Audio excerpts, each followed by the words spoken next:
అందరికి వందనాలండి. నా జీవితంలో జరిగిన ఒక సాక్ష్యం మీతో పంచుకోవాలని ఈరోజు ఇలా మీ ముందుకు రావడం జరిగింది. అది 2011, 12 సమయంలో మేము శాలేమన్న దగ్గరికి వెళ్ళడం జరిగింది. 2009 నుంచి మేము శాలేమన్నని వెంబడించడం జరిగింది. అయితే ఆ టైంలో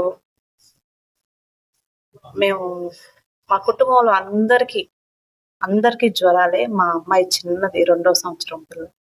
అందరికీ జ్వరాలే. అందరం హాస్పిటల్లో ఉన్నాం. మా అమ్మాయిని చిన్న పిల్ల అవ్వటం వల్ల వేరే హాస్పిటల్‌లో చూపించాల్సి వచ్చి, నేను ఆడికెళ్తా ఆకాశం వైపు చూసి నేను బాధపడతా ఉన్నాను.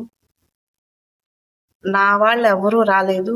నా అత్తగారోళ్ళందరూ కూడా అందరూ బలహీనతతో హాస్పిటల్లో ఉన్నారు. అయితే నేను ప్రార్థన చేసుకుంటా వెళ్తా ఉన్నాను రోడ్డు మీద.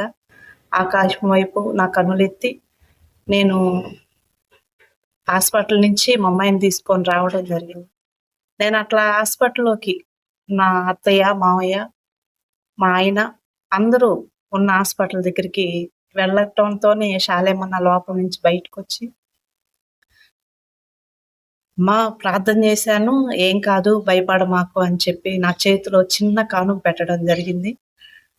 ఆ కానుక నేను వద్దన్నా నా దగ్గర ఉన్నాయి పర్లేదంటే, లేదమ్మా నువ్వు చిన్నపిల్లలు ఉన్నారు, అటు ఇటు తిరుగుతా ఉన్నావు, ఇది ఉంచమ్మా నీ కాడ అని చెప్పి నా చేతిలో చిన్న కానుక పెట్టడం జరిగింది.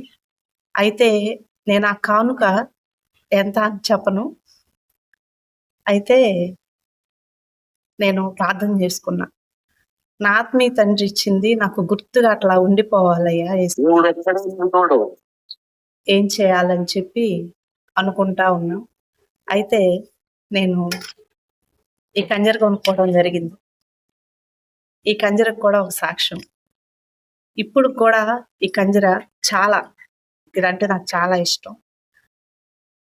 ఎవరూ లేని సమయంలో నేను ఈ కంజర తీసుకొని పాటలు పాడటం, దేవుడిని మహిమపరచడం అట్లాగూ జరుగుతూ ఉంది. తర్వాత సేవ పరిచర్య మేము సత్తెనపల్లి రావడం, ఎన్నో పాటల ద్వారా నన్ను దేవుడు ఆదరించడం జరిగింది. చిన్న పాట పాడుకున్నాం.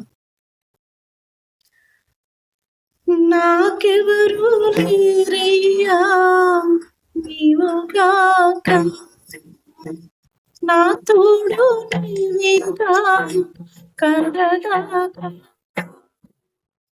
ఓ యేసయ్యా